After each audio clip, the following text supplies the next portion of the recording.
The crushing weight of debt problems could soon mean this house is no longer a home for Joyce Mitchell. Since her shoemaking business went under last year, she's been unemployed and built up thousands of pounds in mortgage arrears. Since the DSS will only pay a third of her interest, she probably has little more than a month before the United Chemical Bank takes possession. They will then inform me that the bailiffs will be coming in to evict me. If it takes the court about 2 weeks to turn around and 2 weeks for the bailiffs to come in, I've got about a month here. If the worst happens, Joyce and her family have no idea where they'll live. But their house could end up in the busiest part of the market these days, the auctions of repossessed properties. Figures just released show repossessions nationwide running at 144 a day in the first 3 months of this year.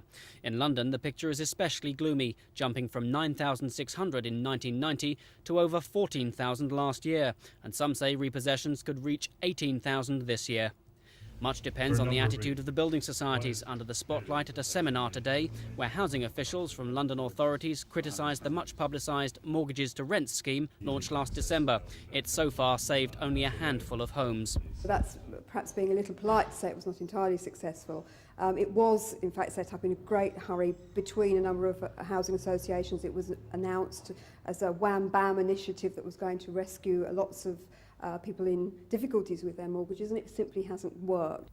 But the building societies say they've introduced other measures which mean there have been thousands fewer repossessions than would otherwise have been the case. It's not a dismal record. What lenders have done over the last few months is keep many more people in their homes than otherwise would have been the case. It hasn't been by turning them into tenants, it's been by looking at their mortgage arrangements, accepting a different repayment level, and mortgage rescue. Turning people into tenants is something that will come later for a smallish number of people.